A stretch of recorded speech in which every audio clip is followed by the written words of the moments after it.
My name is Sheldon Thomas. I'm a former gang member. Looking around in the room, a few of you was alive when I was in a gang. I started a gang when I was 11 years old, I think, 1976. And I was a gang leader for about 10 years.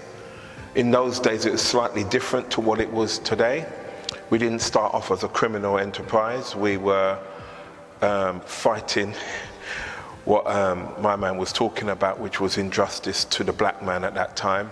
We grew up in a country which didn't respect us as black people for a very long time. My first encounter with racism was in 1974. I was 9 years old. I came out my front door. I was living in Kennington. I went over to the park and a police car pulled up, and that was the first time I heard the word coon. Obviously I'm 9, I didn't know what coon meant, I've never heard of the word. Came back home, told my mum. But my mum's a typical Jamaican. How would I have described her? She no want no trouble. That's the best word, the best way to describe my mum. And she grew up in Jamaica under colonial rule. And under colonial rule, you was made to feel inferior to the white man. And so my mum and dad grew up feeling inferior and brought that over to England, and so they actually believed the police over their children. Many black boys grew up in exactly that same household where their parents were very weak, passive, and actually almost agreed with what was happening to us. So many of us turned to gangs to defend ourselves. So the gangs you know today is a legacy left over from our days. I'm just telling you a bit of context. And the legacy was starting fighting racist police officers, National Front. For those who don't know what the National Front is, it's the British version of the KKK, white supremacist organisations. And so we spent a lot of time fighting the National Front. That was my particular gang. And then a man from Jamaica came over who was a member of a gang in Jamaica called the Shower Posse. The man that came over was Ranking Dread. When Ranking Dread came over, many of the gangs in the 70s, which is now coming into the 80s, decided to stop fighting injustice. After we had burnt Brixton down in 81 and 82, decided that they were going to get involved in the drugs trade. That's how we became criminals.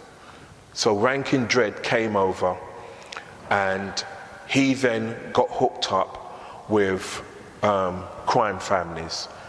I know that in the early 80s, everybody assumed that it was the Jamaicans that brought drugs in. That was not true. Jamaicans brought in very small quantities by using women as mules, but the main people who were bringing the drugs in looked more like this gentleman sitting at the front than a black man. And they were organised criminals. They were called the crime families. They were the ones supplying the Jamaican yardies, and obviously the press didn't know this. And these white criminals were much more organised, much more sophisticated, and they didn't want to get involved in drug dealing, they just wanted to bring the drugs in. So these guys were bringing the drugs in, and the middlemen were the Jamaican yardies, who then recruited first black British, born to West Indian parents, which was us, which is between 1979 and onwards. So it's a little bit of context before I start the presentation of where we're at, of where I've come from. Before anyone asks, I haven't shot anyone, no, but I did do a lot of hurtful things, kidnap, tortures, used a lot of weapons on people. So I did a lot of bad stuff, lots of bad stuff. So now we're going to talk about where we're at today in terms of gangs, because now that you know where the beginnings came from, we're now going to go into where we are today. So today, and I'm hoping you can see that, I'm going to look at the London picture and the national picture. Many people who do this kind of work do not go outside of London. I engage gangs across the UK. I don't just engage gangs in London because it's not a London problem. I know people want you to believe it is. It's not a London problem. In London, 79% of the gangs are black. I know a lot of people don't want to hear that. I know a lot of people want to pretend it doesn't exist. That is true. Any person you hear say that the gangs in London are black, whether they be white or black, it is true. Do not call the guy a racist or the woman a racist. It is true. We have to own that. And the part of the reason why things have got worse in London is the black community refused to own it. We don't own our young black kids. That's one situation there. There were well over 6,000 individual gang members. The reason why my figures will conflict with Home Office only know about people arrested. They don't know about gang members who have never been arrested. Now, if you don't do the work that I do, which is engage gang members, which is qualitative work, then you're going to be only looking at figures of people who've been arrested or have gone to court, and that's how you get your quantitative data. The problem with the police and the Home Office, that's the reason why they're misguiding everyone. They're not telling you the true figures. So when you hear about the amount of murders, you're wondering what's happening. It's because they actually don't know how many gang members there are, because they don't engage gang members. Police officers and Home Office people don't engage gang members. They only arrest and count. The people who engage gang members are most probably what Les Isaac's team does, because he does outreach into different areas. I engage gang members. But many organizations don't actually engage gang members. They wait for referrals. And so it gives you the impression that the gang members that are in London, it's a very small amount, but it's quite large. 6,000 individual gang members. Many of these guys have not ever gone to prison. They've never been arrested. No one don't know them, because you don't, unless you go to their trap house, unless you physically go, you just don't know. But because we go around the UK and London, we've got a better idea than most organisations. There are 50,000 individual gang members, most probably a lot more than that. That's just a rough estimate. Please don't think that is a final figure. It's a rough estimate based on me going around the UK, okay? I believe there is a lot more. Of that 55,000, I would say 90% is white. It's not black kids, it's white kids. Yes, there are a few mixed race kids, yes, there are a few Asian gangs, but nowhere near where we are with white kids. There are more white gang members than any other group out there, ethnic group, no matter what you've been told. And we're going to go into a little bit about that. And of course, everybody knows about the murder rate in London. Everybody knows, so I don't need to really go into that. Now, I'm going to go into where we are today. Because in my days, we didn't groom children. We didn't exploit girls. We didn't run up in people's yard. When I say yard, your house. Okay? Today's gang members do groom children, do exploit girls, and do run up in your yard. So there's a difference. In my days, we had an ethical, and plus most gang members in our days were West Indians, okay? Were first generation, either from Jamaica, Trinidad, not necessarily Barbados, that's a clean country, okay? not necessarily Barbados, but Trinidad and Jamaica, yes. Now, if you know anything about us from being in here, most gang members back in Jamaica were Christians. I know you find that hard to believe. And Trinidad, they came from a Christian household. So there was a moral ethic that guided us as gang members. So let me give you an example. When I was in a gang in the 70s, I wouldn't commit a crime on a Sunday. Now, I weren't a born again, but I was afraid of lightning coming down from God. And that's how we thought. Secondly, you couldn't exploit a girl because, again, in your head, you're thinking about what God's going to think about you exploiting. Secondly, if you had gone to prison in the 70s and 80s, You would not survive the week if they knew you exploited a girl. Because even the white gangsters went to church. Because if you know anything about the craze, and you know anything about those people, even though they weren't born again, they still went to church. So there was an ethic that guided criminals, which was you do not groom children. And so if we just couldn't do it. Now, we're going to go to where we are today. Today, the guys who are grooming these kids don't go to church, but their parents do. Most of the gang members that I'm going to talk about today are of African descent. 40% of gangs in London are Africans, not West Indians anymore. Yes, West Indians, we dominated the 70s and 80s where it was like 99% of us were West Indians. But now, I would say 60% of that is West Indians or first generation or third or fourth generation British, black British, compared to 40% rise of Africans, okay? Now, what I'm going to show you is how the grooming process goes on quickly, because of time. This is what's happening to children right now through social media. The children are being groomed by older gang members by using social media, Instagram, Facebook, Twitter, all of those stuff are used to promote the image of gangster lifestyle, so that these kids can buy into the culture because it's now a culture. Once the kids buy into it, and most of the kids do buy into it, they do buy into it. They take the chicken and chips, they take the tin of Coke, they take the £5, they take the £2. Once the kid takes money or food or clothing from the gang member, they don't realize they've signed a contract. Because what we are dealing with, we're not dealing with guys who are coming with a lawyer and saying, sign this contract to work for me. The way they're doing it is by offering them stuff, and the young people don't realize what they're getting themselves into. So before the young people realize it, the guys come back the following week and said, right, I want you to stab that brother over there.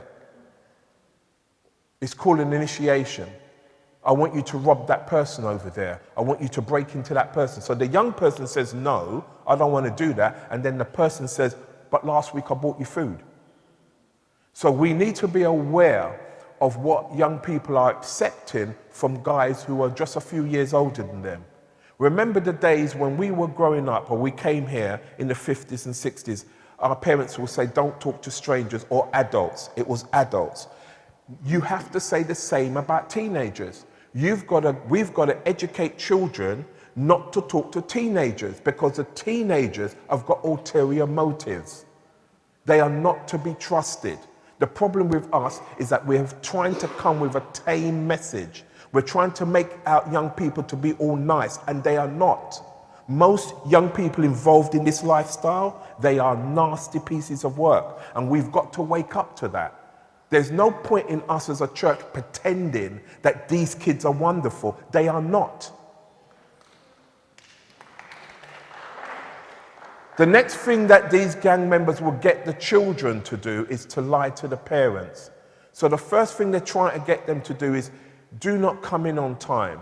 What you will find is the children's behavior will change. So the time, for instance, an 11-year-old will be told by mum to be in my house by 7 o'clock. The gang member will be telling him, don't listen to your mum.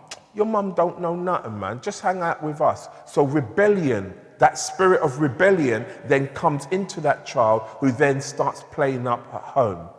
Now, what happens a lot of time, and I know a lot of people may not like the sound of this, most of the young people involved in this lifestyle, there's no fathers. And the point what my man was making here about how the church has turned a blind eye to that has to be accepted. Because what he's talking about by turning a blind eye to the subject he was talking about is in the same principle that the church have failed to acknowledge that we have women who are raising 2 and 3 kids because the man has abandoned the child. And namely, the people we're talking about are white and black men.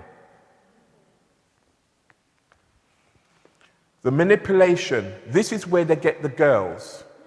Now, what gang members are very good at doing is sweet talking, making girls feel good. Why? Because most of the girls who are involved in this lifestyle do not get affirmation at home, do not get loving at home.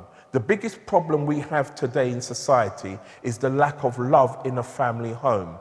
If you look at that report that was released in 2015 by the UN, which stated that in England, a child is more likely to grow up in an unloving home than anywhere in Europe. And we have not taken that message on at church.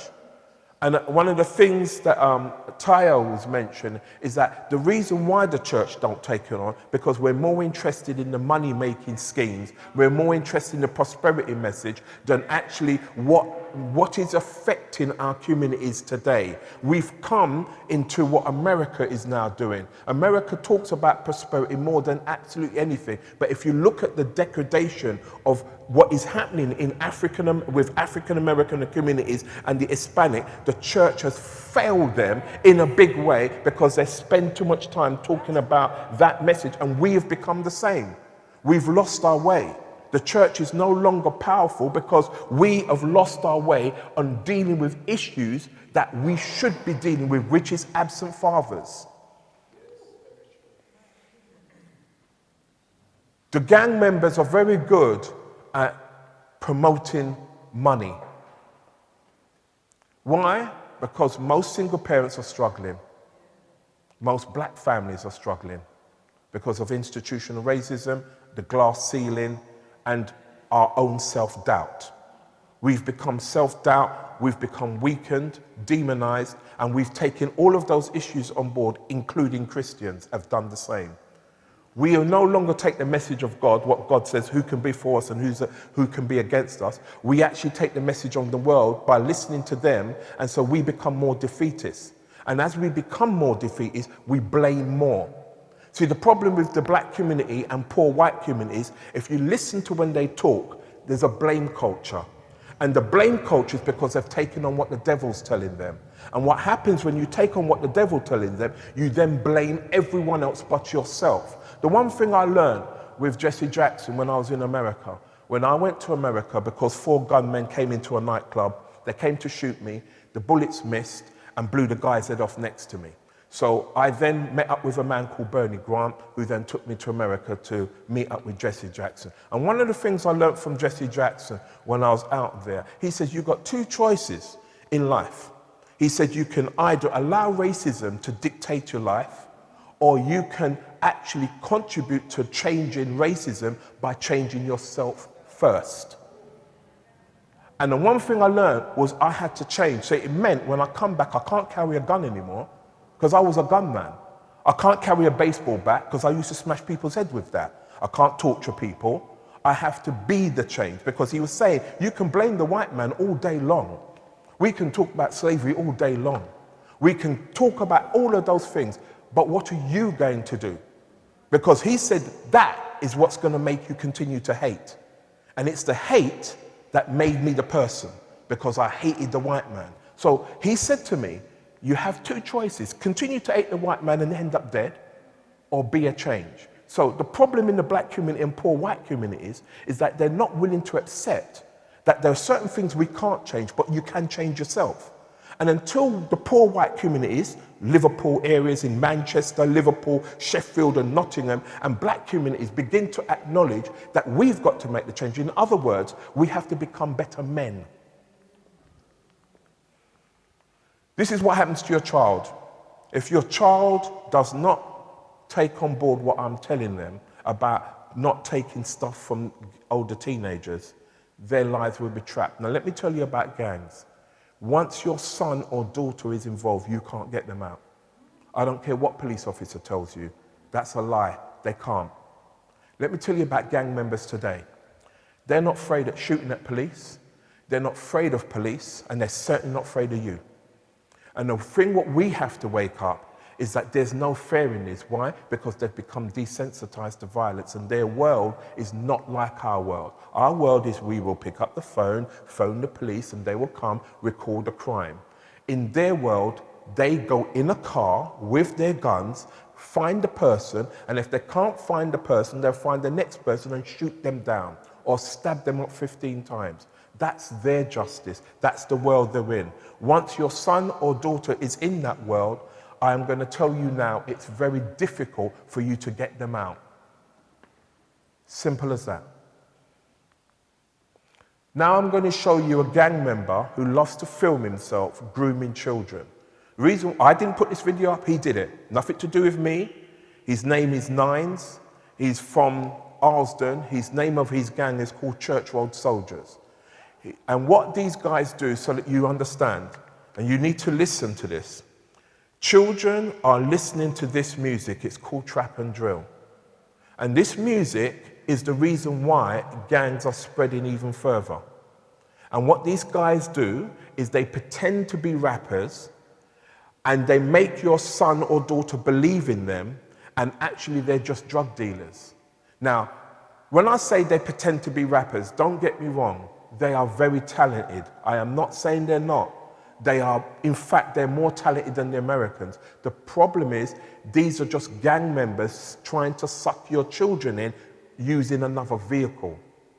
And it's that vehicle you've got to understand. As parents, grandparents, we need to know the world our children in, and many of us don't. Why? Because we don't have the time to sit down and spend. And the reason why is because we're more interested in our ministry, business, making money, rising to the top, being promoted, than actually the biggest thing that God has given us, which is children.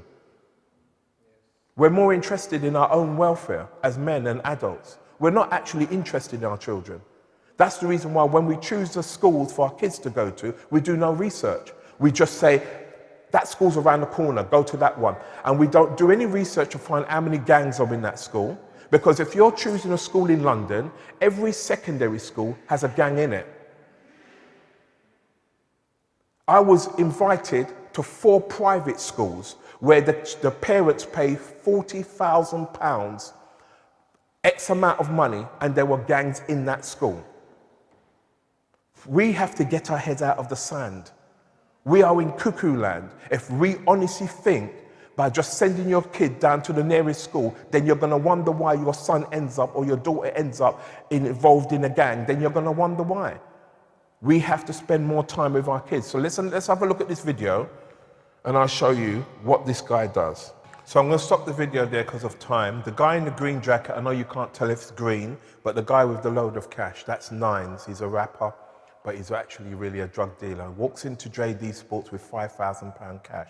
Everybody knows you don't need to be a police officer, you don't need to be no one special to know that no one walks around with £5,000 cash without you working out this guy's up to no good. Secondly, he walks in with 30 young men. None of those young men go to school, none of them were over the age of 17. The youngest guy standing next to him is 10, they all sell drugs for him. And what we need to wake up to is that our kids, and I say ours, black and white kids are our kids, I am not separating the two, are being groomed by people who are pretending to be rappers. And the biggest problem we have is us. I'm not going to sit here and blame the government. I'm not going to blame the police officers. It's us. Because we are not waking up as a church or as people. We're in cuckoo land. We're somewhere else. We're not where God would want us to be. We're so busy trying to build church or trying to sit bums and seat or trying to get a message out there, or we're not actually thinking about how can we serve the community and make the church more effective in what we're supposed to be doing. And while this is happening, these gang members are taking our children one by one. Why? Because mothers are choosing the wrong partners. Partners are coming up with schemes of ways of getting a girl pregnant and leaving them behind. Young men with devious, alternative motive, buying children, buying them, manipulating them, because mum can't afford to buy those expensive stuff, and he thinks that's what a real father should be doing. Why? Because he ain't got a dad. Every one of those guys in that picture don't have any dads. Every one of them. And I know you see them as black kids, but if I did this in Sheffield and these were white kids, they'll have no dads. We need to wake up to where our kids are. They're in a different world to us. We need to get ourselves out of Coronation Street and sit down with our kids. Because right now, this guy Nines is grabbing our kids. And I'm going to show you how in a minute. So, I'm going to move on because I know time's against us. So, obviously I do work across the country. And I was in Liverpool some time ago. This is a Liverpool gang. And if anybody knows about Croxteth is where Liverpool football team plays in that area. Now, Liverpool football team is a multi-million-pound football ground and a multi-million-pound team. I think they were valued at 800 million. I think they were. Don't quote me on that. And slap back right outside of Anfield football ground is the most deprived area you've ever seen in your life. And guess what? No black families live there. It's all white kids. It's called Croxteth. Now, when I went to Croxteth, it was some time ago when I took this picture. There were no windows. People were living in it. Houses had no furniture. Dustbin hadn't been emptied. And I don't talk about the house dustbin. I'm talking about the big outside one, hadn't been emptied for 5 or 6 years, according to these gang members. Rats were everywhere. When I mean Croxteth made me think that I thought I was somewhere else, that I didn't think I was in England, then it made me realize all of this mythology around how poor black people are is a lie. The biggest lie I've ever seen is that there's this myth that black people are poor, but actually, statistically speaking, if we were the same percentage size, we're actually more well off than poor whites. But because no one knows about what's going on around the country, the politician will have you believe, oh, we've got to help the blacks. Actually, they need to start helping these guys. And I'm going to tell you why. These guys here on the right side, the oldest kid there is 11, the two in the middle are 10, and the other guy at the end is 9. The guy that's got his face up with, you can only see his eyes, or the top, this on the right-hand side, had a 9mm gun when I took that picture. And he had told me that anyone who tries to take his drugs, he will shoot them dead. He was 11. He runs a trap house. For those who don't know what a trap house is where the drugs are made, and they befriend an older guy. They will befriend a guy who's in his late 30s, who may have an alcohol problem, who may have a drugs problem, or may have learning difficulties. So they will befriend the older guy's house, take over the property, and make the drugs and store their weapons there. He took me to the trap house, okay? And he runs this trap house. He's 11. That's his gang next door. Their next picture there, selling crack cocaine. None of the kids in that picture were over 12. This is Liverpool, not Los Angeles, not Compton, not Kingston, Jamaica, not Spanish Town. It was Liverpool in the UK. And what we have to do is stop talking about how bad things are elsewhere, because on our own front door, we've got kids who are suffering. Now, let me tell you about these white kids. If we do not help these poor white kids, let me tell you what's happening next. So you know, these kids will become radicalized by far-right groups who have an even worse agenda than a drug dealer. And their agenda is to exterminate anyone that is black or Jewish, Muslim. That's what the far-right group do. Now I'm going to tell you how it works so you understand, because you're not going to hear this from the government because they're afraid. The process of a young white kid becoming radicalized is far more easier because he's been neglected by his own people. And what happens is the far-right group, EDL, will then use that vulnerability of that white kid and turn him against us when we ain't the problem. Do you understand? And the problem is, we are not looking at that in society. When people hear me talk, they're saying, why are you talking about white people? I'm going to tell you why. Because I was fighting the racist white man in the 70s. But you see, the racist white man of today is far worse than the racist white man of the 70s. And what we have to do is start praying for poor whites to wake up. Because right now, those kids, when they go to prison, will be radicalized by the far right groups. So if we want to sit down there and act like this is a black problem and you only want to help black people, you best wake up, because in 3 years' time, you're going to have a bigger problem than gangs, and it won't be nice. If you look what is happening in France, Germany, and Belgium right now, they've all had to admit, and in Austria, that the far-right group has now moved up into the political arena. Why? Because the majority of the people in those countries turned a blind eye and didn't think the far-right groups were going to get that far. I can tell you this because I'm amongst them. These white kids like me. They really do. Not because I'm great, because I'm not great. It's because I take the time to listen to them and realize that this is not about black or white. This is about economics. The roles of girls, we need to be very careful. Be careful, because we've got more middle-class white girls who are dating gang members now than ever before. Why? Because these white girls are in the same position as most people. They don't get love at home. So they go searching and they end up dating guys who are gang members. What we need to do is show these girls this is what gang members think of you. We need to wake up to that. This is an article I wrote it's about 10 years now. I wrote this article 10 years ago in the Times newspaper. I was the first person to even mention the word county lines. I didn't actually mention the word county lines, I used the word crunch. And they wanted to find another word that English people could understand. So they used the word county lines. If you look at that map very carefully, this is what I drew out for the Times newspaper when I was telling them that gang members don't stay in one place because it's about money. Gang members are about money, respect, and girls. So they are going into middle-class areas to make money. Why? Because the biggest users of drugs are white middle class, not poor whites or blacks. They don't have the money. White middle class have got more money at their disposal.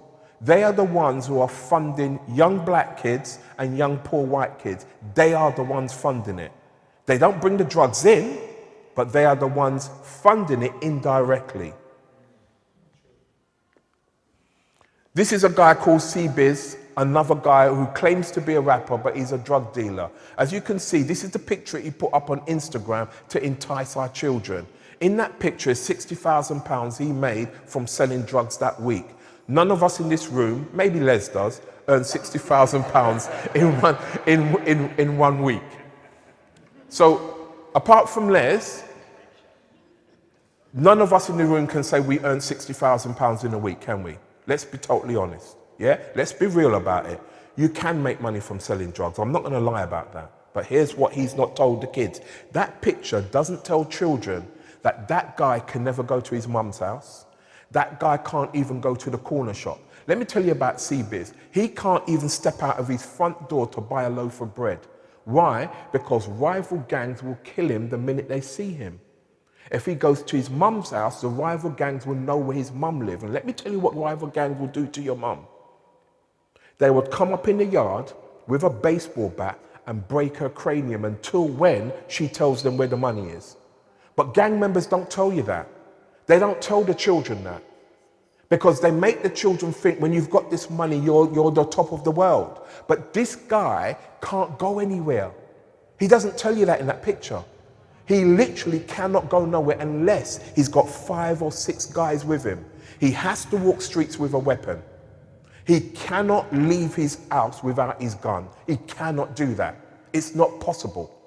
So when these kids are talking about money, they don't understand the risks that's coming with the money, because it means their mum is in danger. It means their younger brother is in danger. And anyone in the household is in danger because gang members will come looking. There are Pacific gangs in the country who do not have a drugs line. Let me tell you what a drugs line is that you have a supplier who supplies you drugs for you to sell. There's a lot of gangs that don't have that. So what they do is watch who's making money. And they will follow that person to their yard. Now let me tell you what happened in Plaistow a few years ago when they followed a gang member. They followed him to his house, kicked off the front door, tied up his mum, tied up the sister, and shot the 12-year-old brother who's got nothing to do with the gangs because they were trying to find the money and the drugs from the older brother. People need to wake up. This message, you won't hear that from any of the agencies because they don't do gangs work. They deal with kids with antisocial behavior. I'm not dealing with kids with antisocial behavior. This is a war. And we're losing because the church is not waking up to reality. Because of time, I'll just touch on his video. This is CB's video. Let me show you how he promotes himself. So I'm just going to stop it there quickly because of time. The jewelry that he's got on is £100,000 worth of jewelry. All of the guys are wearing expensive tracksuits, they're driving flash cars. Young kids are buying into this culture of wealth. They're buying into the whole thing, and because of them buying into it, they get sucked in and they can't get out. Because this guy, I know it's a bit blurred where I stop it, sorry, but this guy, CBiz, will make your children believe that education is a waste of time. I am telling you that. He will do that. These gang members have got their own self-interest at heart. And because they're black, we don't want to speak out. We're scared. I'm not. This is another gang member. Remember, these are not pictures of gangs from another country. This is from England right here. He's in a bath full of money. He put this picture up on Instagram, again for young children to see. That's the world we've become.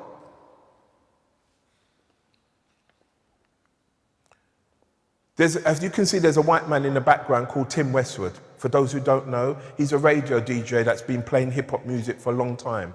This guy actively promotes gangster rap by bringing gang members into his studio, as you can see.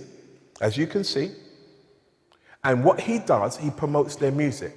Now, let me tell you the damage this guy has done in the black community. I'm just going to be specific here just for this one thing. This guy doesn't care because all he wants the reputation around the world that he plays the best black music. That's what he wants. So now he's moved on to bringing gang members into his studio who are rappers. The two guys that I've circled, the following week after they filmed this, they were both shot dead by a rival gang from Peckham called Zone 2. Look it up if you don't believe me. Moscow 17, please look it up. And what people are failing to understand is that gangster music results in the death. And young children are appearing in these videos and not realizing that rival gangs will find you even if you ain't got nothing to do with the incident, and they will come and kill you. Now, the guy who got shot on the right, he actually didn't do anything. It was somebody else. But because they couldn't recognize the other, they thought, well, we're going to go and deal with him, and they shot him dead. This is just to give you a little taste of the amount of gangs that are in a short space. Now, believe me when I say, magnify that by 3-fold, and you've got closer to that. Okay? Now, you're going to see a lot of mums come on TV and talk about my son wasn't in a gang. Well, that's a lie. Every one of those mothers who come on TV are lying to you. And we're buying into it because we buy into the tears. See, the problem with us is we're emotional people. So we buy into the tears thinking, Mum, let me tell you about mums, these kids. Mum don't know their child. See, it's not like in the 60s when me and Les couldn't go sleep at a person's house unless his mum met that person's mum and met this one and met that one. Them days are dead. Mums don't know who their children are hanging with. So when you don't know who your children are hanging with and you don't know what your child gets up to on social media, how can you go on TV and say your son weren't in a gang? We have to wake up. Don't get fooled into this mothers against gangs and mothers against guns. I've been around long enough to know. And when they keep asking me to come and speak at their event, I don't. Because I already know that most of the mothers' kids were gang members, so I'm not speaking. That march that took place the other day, I said to them, why are you asking me to come and speak? Most of the mothers who are marching are marching against their own children. Let me tell you about demonstration. When I was in a gang, I used to demonstrate against the anti-apartheid movement a long time, against the South African embassy. Let me tell you what I used to do. Let me tell you about marching. There was a man called Uddleston. Who remembers him? Reverend Uddleston? He was one of the main people who started this march. This is back in the early 80s, even when I was a gang member. You march against something that's against you. You can't march against your own child who's killing other children and say you want the government to fix it. That sounds ridiculous. You march against something that is actually wrong, which is the South African embassy, which was supporting apartheid. That was wrong, so we was marching against that. And there's pictures of me kicking off the South African embassy door and being dragged off by police, because that's what you did. But you don't march to say you want to stop gun and knife violence when your own children are doing it. I don't even want to start in here. This is what a gang member looks like. Now, when I was a man on road, a bad man, people used to look at what I was carrying. It isn't what you're carrying, it's what's your mental state of mind. My mental state of mind was gone. I had psychological problems. The reason why I had psychological problems, because in the black community, I'm being Pacific again, sorry, we didn't take on mental health. So when people were telling my mum, something's wrong with your boy, no wrong with him just that way, we don't know what you're talking about mental health or whatever. It's because my mum's a typical West Indian who didn't believe about this mental health thing. So I grew up as a mad person. Simple as that. I'm not going to lie, I'm not going to pretend.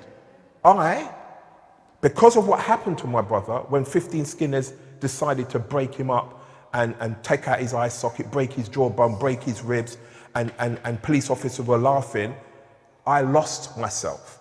So I went into the dark side. And from you go into the dark side and you get no one to help you and you're a child, it gets worse. I won't even tell you what happened to my brother. He's been in mental institution ever since. Let me tell you another reasons why we're here. I know I've gone over time, I know I'm watching you, looking at me. But let me just go into this quickly, yeah? One of the reasons why we're here today is that we are not looking at single mothers raising kids on their own. We've accepted single mums to raise children. I don't know why or where that's come from, but we've accepted it. It's part of our DNA, it's part of our culture now. It's like when you go into a school, it's normal for after kids not to have any dads. Well, that's not how I believe God had intended it. Of that 2 million homes that are headed in by single mums, 47% of them live in abject poverty. When I say poverty, let me just be clear, because we're not in parts of Africa or India, we're not that kind of poverty. I'm talking they live on the welfare state. That means they're dependent on the welfare. That means they've never worked. So we've got families up and down this country who have never worked generationally. So I'm talking from granddad to dad to mum to son or to daughter. So if you go into Croxteth, you will find 4 generations who have never worked. That's why they're criminals. Now, in the black community, you won't find that. There is a difference. In the black community, you will never find 4 generations never work. That's not possible because there's still that work ethic.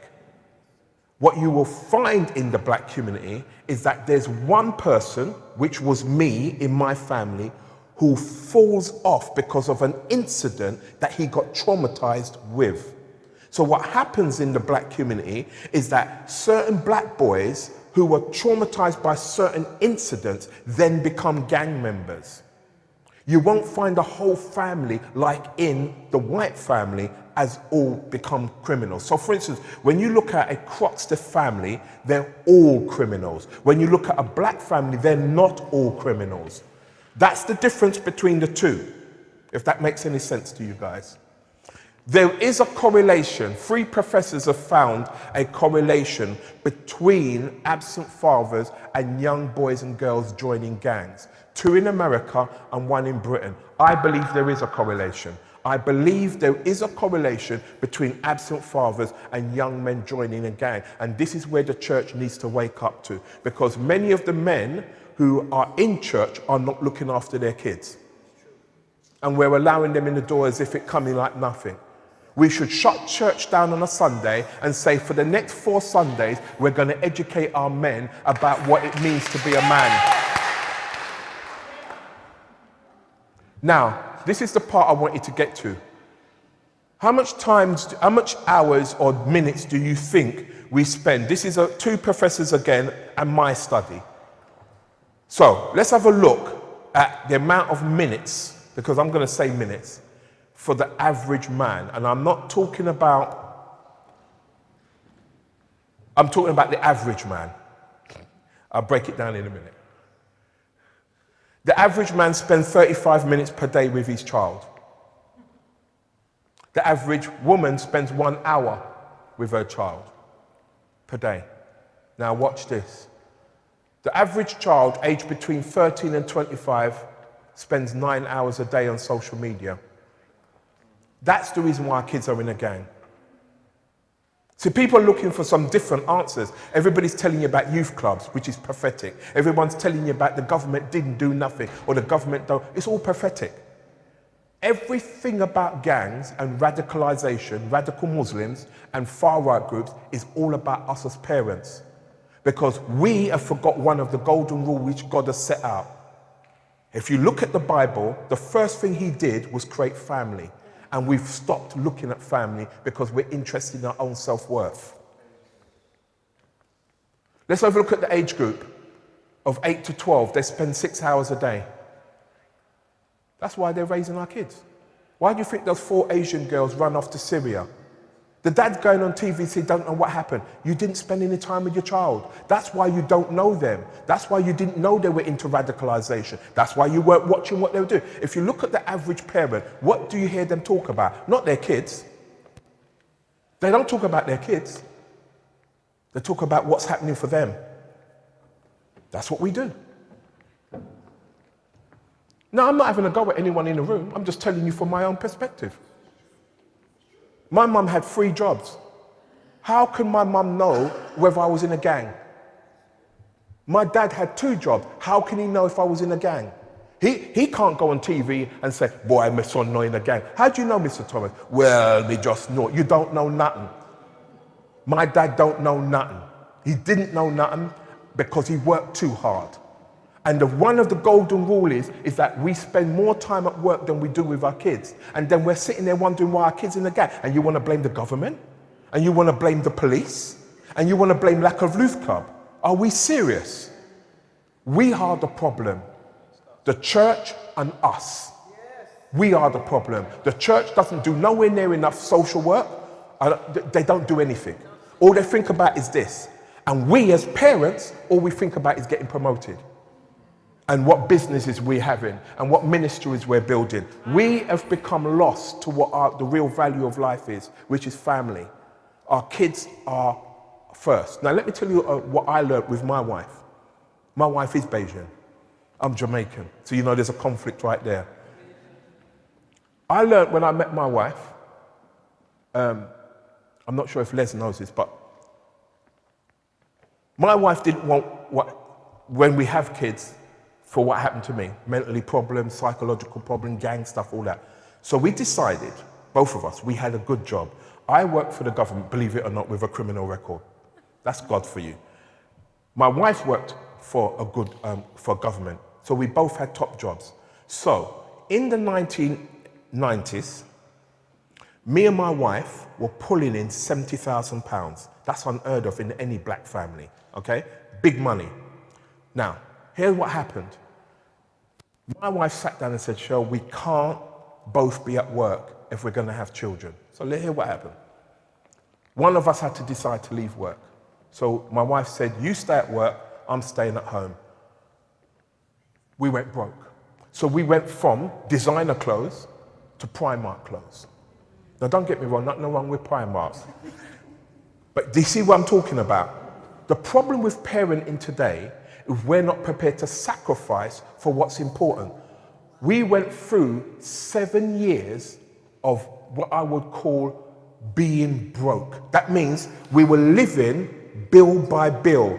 The car I was driving, had a fantastic car. The car had to go, and I went and got a beat-up Escort where you could smell the petrol on the inside, and the tyre was so bald that I couldn't even afford to change tyre, and if the laws had come in about changing tyre, me would have locked up long time. And what I've realised is that at the end of the day, what we decided to do was sacrifice the money and the designer clothes and the flair for 7 years of just pure nightmare. And guess what? We got rewarded. Why? Because the situation has now turned around. I have got a degree in marketing statistics. I've got a diploma in economics, accounts, management, business, and I've got A-level history. So the whole thing turned around, and I'm a consultant to the government, and I travel this country and the world. So we've turned from being broke by doing the right thing, sacrifice for 7 years, so that we can turn the situation around and try to do something, because we realize that you cannot have both parents working, living in this country, because this country will make your child end up in jail or someplace because they're going to get influenced by other people. Now, I'm going to come to an end. What is the answer? Societal change. What do I mean by that? Societal change means each one of us have a responsibility for this problem. Stop blaming everyone else and look at ourselves. One of the things I had to learn from Jesse Jackson, I had to look at myself and say, what did I do to contribute to racism? Now, can you imagine you asking yourself that as a black person? But I did contribute to it. I was busting up police officers left, right, and centre, putting man in hospital. So I did contribute to it. And Jesse Jackson and Bernie Grant put a hard question to me. And I had to realise I'm as much to blame as the white man. So if I want to change, I have to change myself. So societal change means we have to change. Obviously, prayer and a new way of evangelizing. We need to get out of telling people Jesus loves them and trying to identify with the person you're speaking with and let the Holy Spirit really lead you, because people want to hear what's helping them. When I go to Jamaica, or Les took me to Jamaica for the first time some time ago, and Les had to go to Antigua. And I thought, that's cool. The man just dropped me off in a country where a man could just shoot me up and then go about in business. But he went to Antigua to do another piece of work, and I was left out there. And I thought, okay, that's cool, no problem. So we got to Spanish Town, and I go and talk to the man there. And the one thing I learned about them man there, the message of me telling them Jesus loved them would not have worked. But what worked was when you start talking about demons. Because gunmen know about demons. Gunmen talk about demons all day. They talk about the book of Revelation. They talk about Psalms. But for me, it was okay. That's a new way of looking at it. Sometimes you have got to adapt the way you evangelize in the area you're in. Because in certain parts of the Caribbean, in fact, all parts of the Caribbean, you can do that. But when you're back in England, England has moved away from Christ. So you can't come even with that message. You've got to find something else. Now, one of the things gang members in England talk about that they don't talk about in the Caribbean is the Illuminati. They talk about the Illuminati a lot because they believe that is demons. So when they talk about Lumen, what do you think I'm going to do? I'll talk about it, but I'll bring the message right back round in a way where the gospel can still be preached, but in a way that they can receive it. Because the problem about evangelism, the church still do that old form of evangelism. There's a man on the microphone screaming, get saved. Them days are over. We've got to relate to people and their circumstance. And at the moment, as people, as Christians, we don't. What we do is come with our own agenda. There's no agenda here. There's only one agenda, which is Jesus. We have to fit to where we are. And if where we are is hell, we best get down there and figure out a way out. If we have got to go to Brixton and go and talk to some hungry brothers down there, we better figure out a way of how to do that.